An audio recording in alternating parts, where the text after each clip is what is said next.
श्री स्वामी समर्थ. स्वागत आहे तुमचं स्वामीनिष्ठ या आपल्या यूट्यूब चॅनलमध्ये. स्वामी कृपेने तुमचा आजचा दिवस शुभ जावो व तुमच्या मनातील सर्व चांगल्या इच्छा पूर्ण होवोत ही स्वामींचरणी प्रार्थना करते आणि आजच्या या व्हिडिओला सुरुवात करते. मंगळवार 26 नोव्हेंबर रोजी कार्तिक महिन्यातील कृष्ण पक्षातील एकादशी आहे. तिला उत्पन्ना एकादशी म्हणतात. एका वर्षात एकूण 24 एकादशी असतात आणि ज्या वर्षी अधिक मास असतो त्या वर्षी एकादशींची संख्या 26 होते. भगवान विष्णू या तिथीचे स्वामी मानले जातात.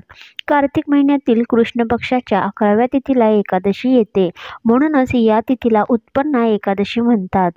तर या उत्पन्ना एकादशीचा आणि मंगळवारच्या योगात आपण भगवान विष्णू आणि लक्ष्मी, हनुमानजी, मंगळ ग्रहाचीही विशेष पूजा करू शकतो.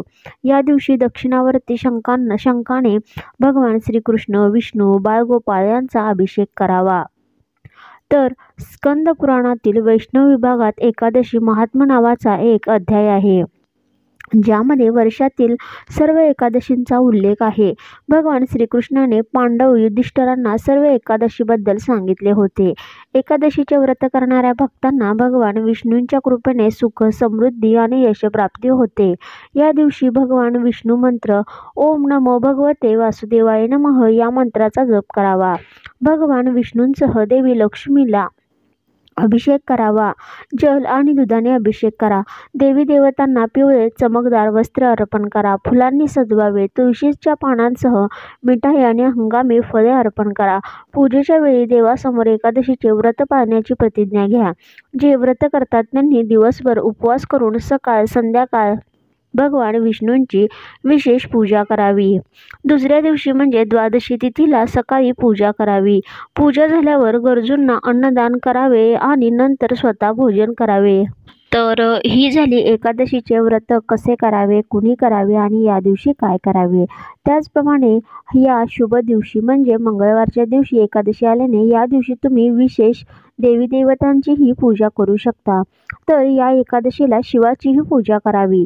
शिवलिंगाला जल आणि दूध अर्पण करावी. बिल्वाची पाने, हार, फुले, चंदन यांनी सजवावे. मंदिरात शिवलिंगाजवळ दिवा लावावा आणि ओम नमः शिवाय या मंत्राचा जप करावा.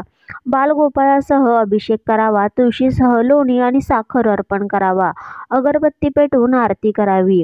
हनुमानजी समोर दिवा लावावा आणि हनुमान चालीसा पाठ करावा. तर ही झाली एकादशीच्या दिवशी वेगवेगळ्या देवी देवतांची करावयाची विशेष सेवा. त्याचप्रमाणे या दिवशी आपण काही उपायही करू शकतो. तर हे उपाय कोणते ते आता आपण पाहूया. उत्पन्ना एकादशीच्या दिवशी भगवान विष्णूंच्या उपासनेला अनन्यसाधारण असे महत्त्व आहे. तुम्ही विष्णूजींच्या मूर्तीसमोर किंवा फोटोसमोर दिवा लावून फुले अर्पण करावी. ओम नमो भगवते वासुदेवाय नमः या मंत्राचा जप करावा. तुळस अत्यंत पवित्र मानली जाते.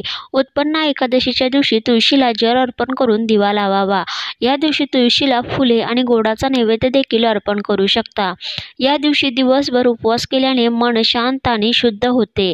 तसेच तुम्ही एक वेळचे जेवण घेऊ शकता किंवा फळे घेऊ शकता. या दिवशी दान केल्यास पुण्य प्राप्त होते. तुम्ही एखाद्या गरीब गरजू व्यक्तीला अन्न, कपडे किंवा पैसे सुद्धा दान करू शकता.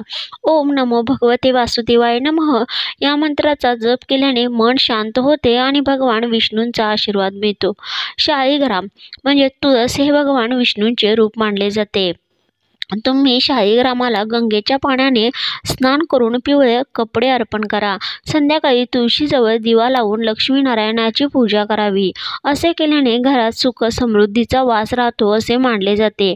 एकादशीला भगवान विष्णूंचा आशीर्वाद मिळवण्यासाठी आंघोळीच्या पाण्यात चिमूटभर हळद मिसळून स्नान करावे. आंघोळीनंतर पिवळे वस्त्रे परिधान करावीत. असे केल्याने व्यक्तीवर भगवान विष्णूंची कृपा कायम राहील. असे मानले जाते की करिअर किंवा व्यवसायात अडथळे येत असतील तर उत्पन्ना एकादशीच्या दिवशी दुधात केसर घालून भगवान विष्णूंचा अभिषेक करावा. असे केल्याने व्यक्तीच्या जीवनातील सर्व संकटे दूर होतात. जर कोणाला लग्नाशी संबंधित समस्या येत असतील तर त्यांनी उत्पन्ना एकादशीच्या दिवशी भगवान विष्णूंची पूजा करताना केशर, हळद किंवा चंदनाने गंध लावा. तसेच श्रीहरीला पिवळी फुले अर्पण करा. असे केल्याने लवकर लग्न होते. आणि कर्जमुक्तीसाठी उत्पन्न एकादशीला रावी वृक्षाला म्हणजे रबर वृक्षाला जल अर्पण करावे आणि संध्याकाळी रावी वृक्षाखाली दिवा लावावा. हे उपाय केल्याने कर्जाशी लढत असलेल्या व्यक्तीची लवकरच कर्जमुक्ती होईल. मार्गशीर्ष महिन्यात उत्पन्न एकादशीच्या दिवशी तुळशीच्या रोपाजवळ तुपाचा दिवा लावावा आणि तुळशीची आरती करावी. असे केल्याने व्यक्तीला नेहमी पैशाची कमतरता भासत नाही आणि जीवनातील सर्व आर्थिक संकटे दूर होतात. तर मित्रांनो, ही झाली उत्पन्न एकादशीची माहिती व या दिवशी करावयाचे काही खास विशेष सेवा आणि उपाय.